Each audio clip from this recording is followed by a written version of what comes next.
Bonsoir, au nom du NECAFLA, soyez les bienvenus sur cette diffusion en direct de la causerie de ce soir, de ce lundi. Excusez pour ce petit retard, la technique a parfois ses petits problèmes.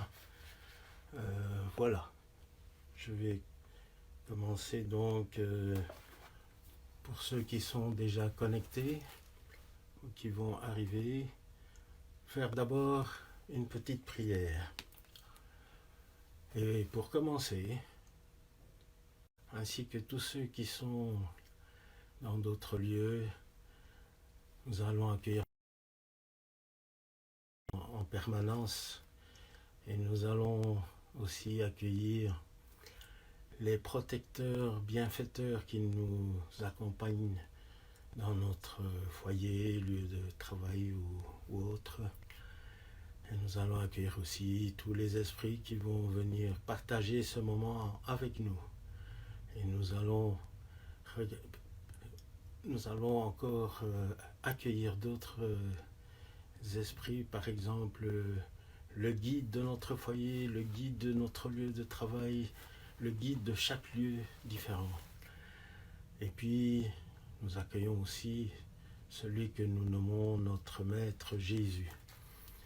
Et nous allons accueillir celui qui nous a apporté beaucoup d'amour il y a 2000 ans déjà et qui nous a apporté aussi la compréhension de toutes ces paraboles à travers les esprits, dans le spiritisme.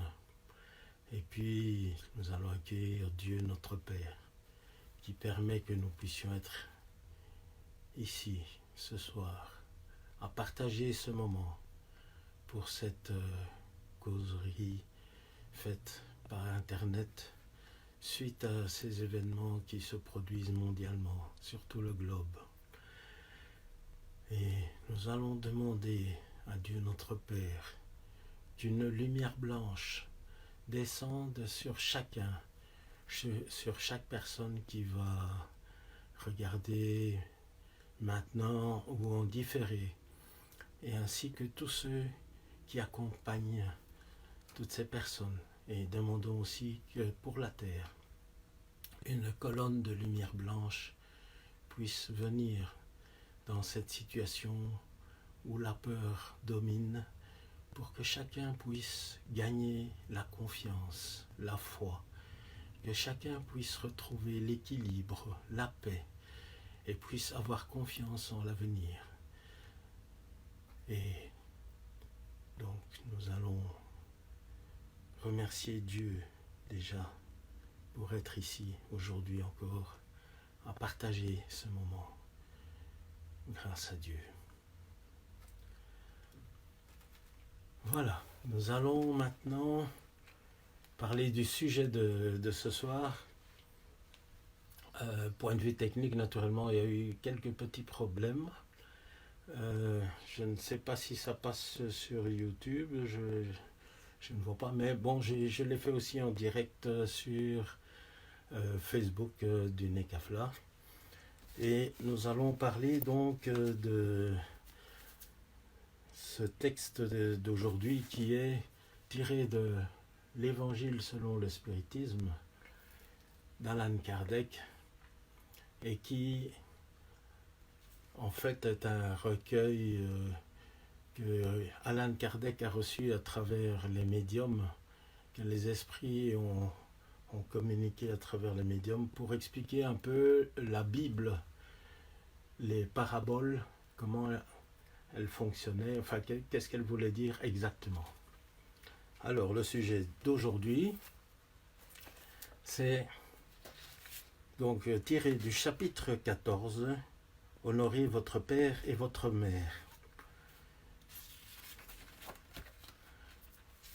C'est un sujet assez spécial dans le sens où Jésus, quand il était occupé à prêcher, il a eu la visite de sa famille, mais il y avait une telle foule qu'il n'arrivait pas à approcher, être très proche de lui. Et on est venu lui dire, oui, votre famille est là.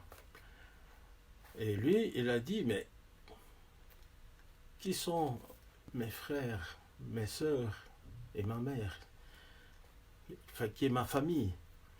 Et lui, il a dit ça parce que ce n'était pas pour refuser la famille matérielle qu'il avait, c'était surtout pour montrer que il y avait moyen d'avoir une famille spirituelle. Et que cette famille spirituelle, elle avait parfois une plus grande importance dans le sens où elle n'était pas limitée à cette vie-ci. Elle pouvait continuer à être donc une relation de famille au-delà de la vie terrestre et également dans d'autres vies et aussi dans le monde spirituel. Et donc Jésus, quand il a dit que ma famille, ce sont ceux qui sont autour de moi, donc il y avait ses disciples, tous ceux qui étaient venus l'écouter, alors il a dit aux personnes, voilà, ça c'est ma famille. Mais ça ne voulait pas dire qu'il ne respectait pas sa mère, qu'il ne respectait pas son père. Et ici, nous avons un passage qui dit clairement que, voilà, Jésus, il dit d'honorer mon père et ma mère. Donc, et alors ici, il y a la partie qui dit la parenté corporelle et la parenté spirituelle. Les liens du sang n'établissent pas nécessairement les liens entre les esprits. Le corps procède du corps, mais l'esprit ne procède pas de l'esprit, parce que l'esprit existait avant la formation du corps. Ce n'est pas le père qui crée l'esprit de son enfant. Il ne fait que lui fournir une enveloppe corporelle, mais il doit aider à son développement intellectuel et moral pour le faire progresser. Les esprits qui s'incarnent dans une même famille, surtout entre proches parents, sont le plus souvent des esprits sympathiques, unis par des relations antérieures qui se traduisent par leurs affections pendant la vie terrestre. Mais il peut arriver aussi que ces esprits soient complètement étrangers les uns aux autres, divisés par des antipathies également antérieures qui se traduisent de même par leur antagonisme sur la terre pour leur servir d'épreuve. Les véritables liens de famille ne sont donc pas ceux de la consanguinité, mais ceux de la sympathie et de la communion de pensée qui unissent les esprits avant, pendant et après leur incarnation. D'où il suit que deux êtres issus de pères différents peuvent être plus frères par l'esprit que s'ils l'étaient par le sang. Ils peuvent s'attirer, se rechercher, se plaire ensemble, tandis que deux frères consanguins peuvent se repousser, ainsi qu'on le voit tous les jours. Problème moral que le spiritisme seul pouvait résoudre par la pluralité des existences. Il y a donc deux sortes de familles. Les familles par les liens spirituels et les familles par les liens corporels. Les premières durables se fortifient par l'épuration et se perpétuent dans le monde des esprits à travers les diverses migrations de l'âme. Les secondes, fragiles comme la matière, s'éteignent avec le temps et souvent se dissolvent moralement dès la vie actuelle. C'est ce qu'a voulu faire comprendre Jésus en disant de ses disciples « Voilà ma mère et mes frères, c'est-à-dire ma famille par les liens de l'esprit, car quiconque fait la volonté de mon Père qui est dans les cieux est mon frère, ma sœur et ma mère. » L'hostilité de ses frères est clairement exprimée dans le récit de saint Marc, puisque, dit-il, il se proposait de se saisir de lui sous le prétexte qu'il avait perdu l'esprit. À l'annonce de leur arrivée, connaissant leurs sentiments à son égard, il était naturel qu'il dit en parlant de ses disciples au point de vue spirituel, « Voilà mes véritables frères. » Sa mère se trouvait avec eux, il généralise l'enseignement, ce qui n'implique nullement qu'il ait prétendu que sa mère, selon le corps, ne lui était rien comme esprit, et qu'il n'eut pour elle que de l'indifférence. Sa conduite en d'autres circonstances, a suffisamment prouvé le contraire. Alors c'est aussi un chapitre où on parle de l'ingratitude des enfants. Ici, dans les confinements, il y a beaucoup de personnes qui sont confrontées à vivre avec leurs enfants de manière très rapprochée, en permanence. Et donc ici, la patience, elle est mise à rude épreuve. Et parfois, il y a des parents qui découvrent le véritable caractère de leurs enfants lorsqu'ils sont à proximité dans une situation comme celle que nous vivons aujourd'hui. Et on peut se rendre compte qu'il y a des enfants qui ont un très bon caractère vis-à-vis de leurs parents, mais il y en a d'autres qui le sont moins. Et on pourrait se demander, tiens, comment se fait-il que des enfants, parfois même dans la même famille, il y en a un qui a un très bon caractère et qui respecte très bien ses parents, tandis que l'autre moins. Ici, il y a justement cette idée de réincarnation, puisque on peut accueillir effectivement des esprits dans la famille qui n'ont rien à voir avec nous. Simplement parce que les conditions sont réunies pour ces esprits de pouvoir enfin s'améliorer dans un cadre adéquat. Et nous pouvons retrouver donc des familles comme ça où il y a différents caractères dans la même famille. On a des enfants turbulents, d'autres moins, d'autres très sages, et d'autres qui conseillent même leurs parents, qui donnent des idées aux parents pour être sages. Naturellement, c'est interpellant. On a essayé de donner un tas de noms à ce genre d'enfants. Dans la société, on appelle ça des enfants parfois indigos, etc. Mais voilà, il y a donc différents caractères. Comment est-ce possible? Eh bien, avec la réincarnation, on peut comprendre maintenant que chaque esprit qui vient est là pour s'améliorer. Et le fait qu'il est là pour s'améliorer, il est possible qu'une famille maintenant est suffisamment forte et prête pour supporter un enfant qui est un esprit, qui a un caractère difficile, mais qui pourront encadrer cet esprit avec beaucoup d'amour. Et en plus, souvenez-vous, je parle du souvenir, mais en fait, quand on s'incarne, on oublie tout. On oublie qui nous sommes. On oublie d'où nous venons. L'oubli est total. Et donc, lorsqu'on oublie ça, lorsque nous sommes en incarnation, nous pouvons avoir des ressemblances physiques dans la famille, mais dans les caractères, c'est tout autre chose. Et alors, on pense que voilà, l'éducation a fait quelque chose pour que ce ne soit pas la même chose entre tel enfant, il a été moins éduqué. Mais non, parfois ils ont eu exactement la même éducation, sauf que bon, on comprend bien que dans une famille, l'éducation évolue avec le nombre d'enfants qui arrivent, puisque le parent fait aussi l'expérience de l'éducation. Et il est possible qu'avec les premiers enfants, il va se comporter d'une manière et puis il se rend compte que oui, j'aurais pu améliorer ma façon d'être, je vais le faire pour le second. Et puis il tombe sur un autre enfant qui a un autre caractère. Et là, le parent se dit, tiens, comment c'est possible? Je ne comprends pas très bien, mais je vais me comporter quand même le mieux possible par rapport à cet enfant pour le faire grandir, évoluer, étudier et se préparer à son avenir terrestre.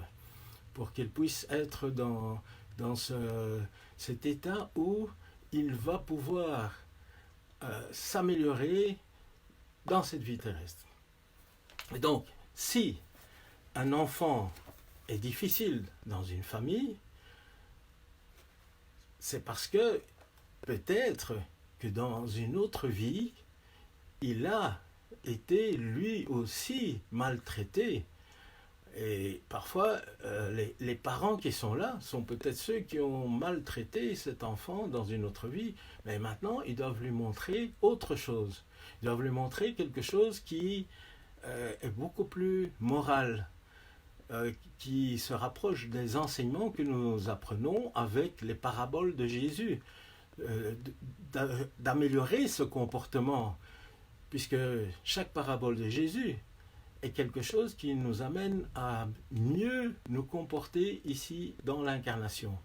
Et Jésus, avec toutes les paraboles qu'il nous a laissées il y a 2000 ans, le spiritisme a reçu à travers Allan Kardec cette information qu'il a posée donc comme question à des médiums, et il a reçu des esprits l'information que voilà, toutes ces paraboles étaient là pour améliorer les personnes, pour montrer l'exemple.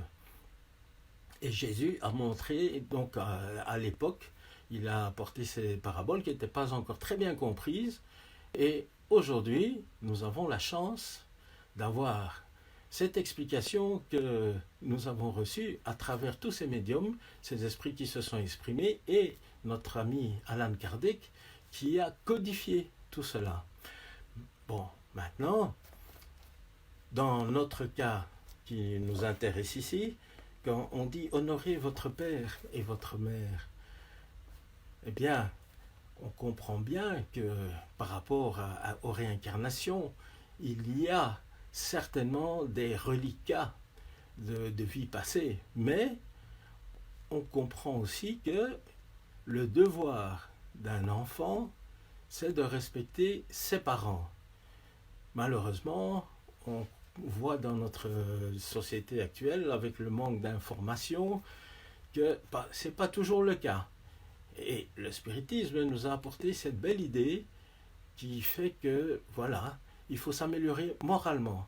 Et donc les parents doivent être très responsables par rapport à la façon dont se comportent les enfants.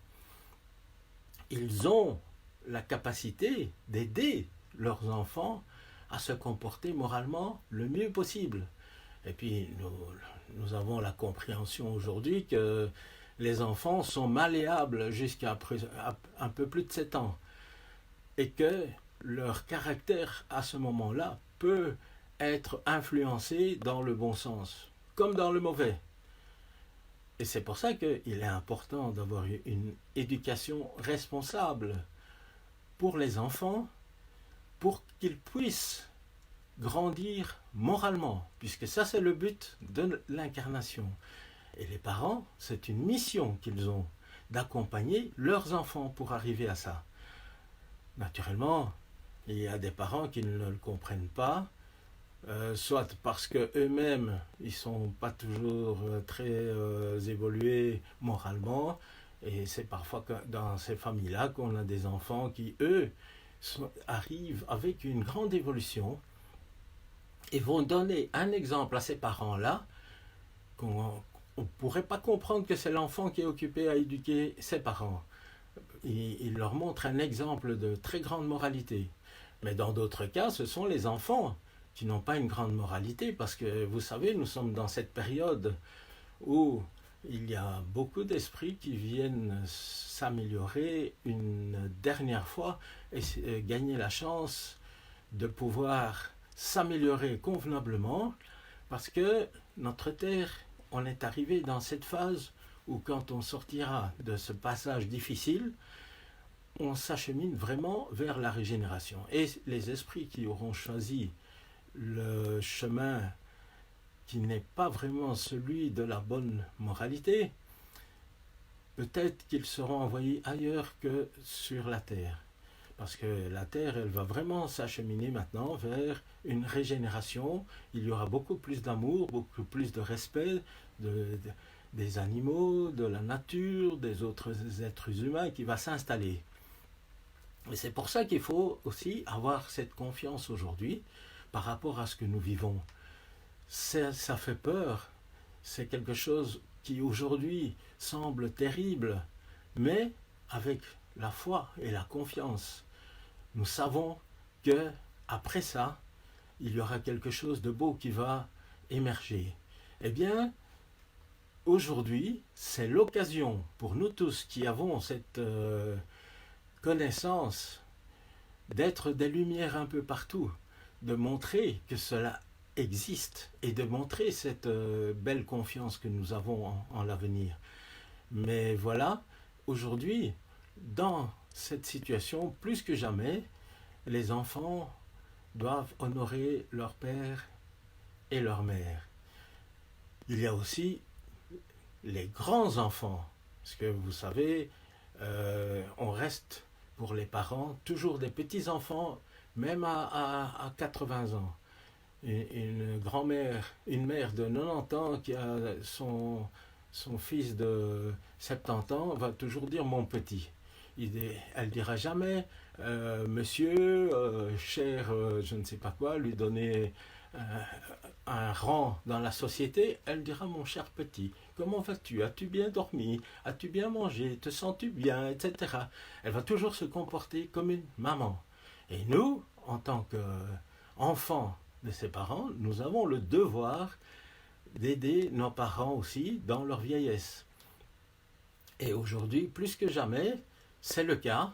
Il y a juste une chose, on nous a retiré cette proximité, on ne peut pas les approcher, on ne peut pas leur donner la main, les secourir physiquement, mais nous pouvons continuer à le faire moralement.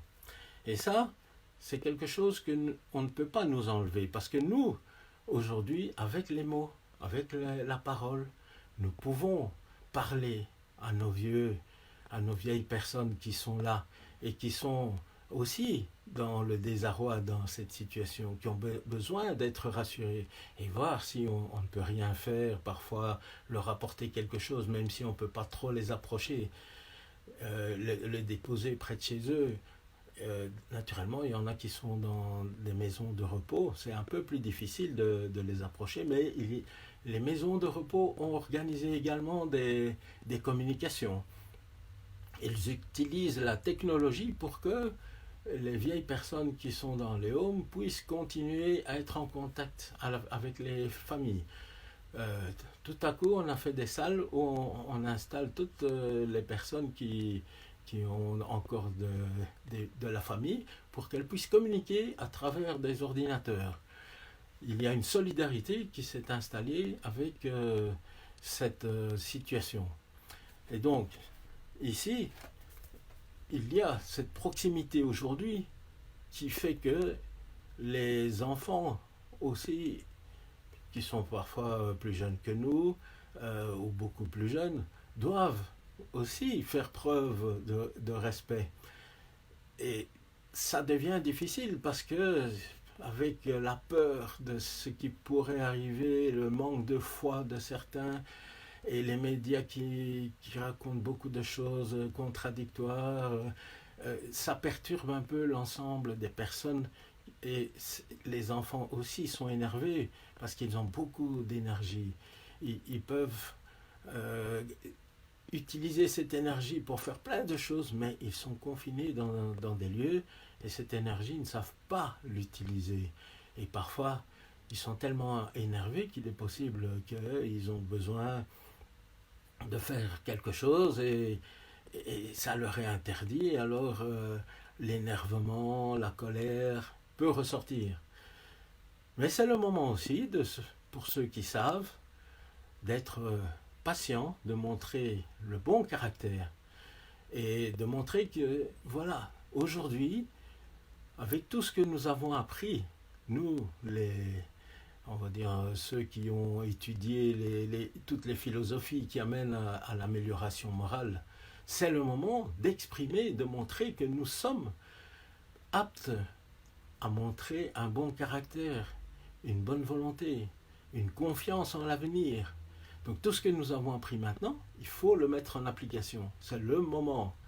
Donc maintenant, c'est vraiment le moment pour exprimer tout ce que nous avions étudié toutes ces années. J'espère que voilà, maintenant ça va se faire, que chacun aura l'occasion d'exprimer cela. Ça peut se faire à travers les réseaux sociaux, le téléphone, les communications, avec les gens très proches, les voisins. Naturellement, on demande aussi la prudence. Il y a des règles à respecter. Vous avez vu comme moi qu'il y a des personnes qui ne croient pas encore qu'il faut respecter des règles, qui ne prennent pas au sérieux tout ce qui se passe. Mais pourtant, c'est très sérieux. C'est quelque chose que, avec des fusées, des canons, avec des bombes atomiques, on ne contrôle pas. Toutes ces choses-là vont se contrôler avec l'amour. C'est l'amour qui va faire que chacun sera fort. Et souvenez-vous aussi que lorsqu'on se développe moralement, lorsqu'on se développe dans l'amour, eh bien, on peut élever la vibration de notre corps. Et lorsqu'on élève la vibration de notre corps, il y a de belles choses qui peuvent se produire. Regardez Jésus, lorsqu'il était sur la croix, lorsqu'on lui a fait porter une couronne d'épines, il était dans la grande souffrance en principe, mais il avait une telle vibration.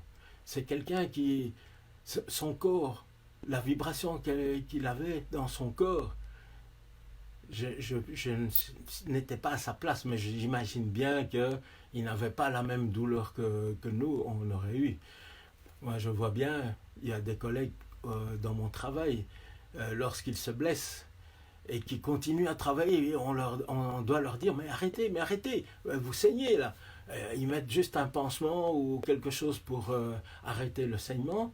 Et ils continuent. Mais on leur dit, mais non, vous ne pouvez pas continuer. Maintenant, il faut vous arrêter. Il faut reposer pour votre blessure, pour qu'elle guérisse. Ils ont mis en avant le travail. Mais il y a d'autres, dès qu'ils ont une petite piqûre, c'est fini, ils arrêtent tout, ça ne va plus.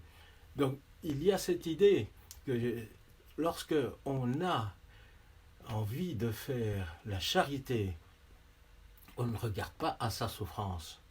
On regarde plutôt à l'acte de charité qu'on va devoir faire ou qu'on va pouvoir faire.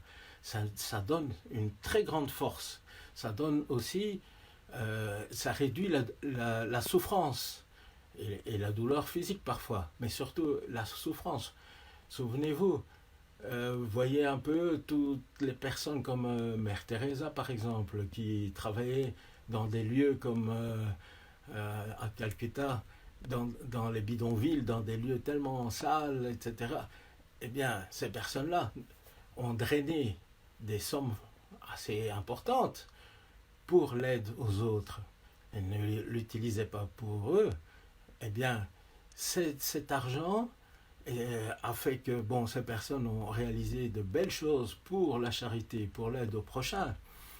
Eh bien, cette vibration que cette personne avait, je ne peux même pas imaginer dans quel état elle était, dans quel lieu elle passait, et elle aurait pu attraper toutes sortes de maladies. Mais comment est-elle passée à travers tout ça? Probablement en élevant sa vibration avec cet amour qu'elle avait et cette charité qu'elle pratiquait. C'est pas qu'elle était protégée, mais en tout cas, ça aidait certainement à quelque chose. Et quand on regarde autour de nous, il y a certainement des personnes qui ont un peu cette façon d'être.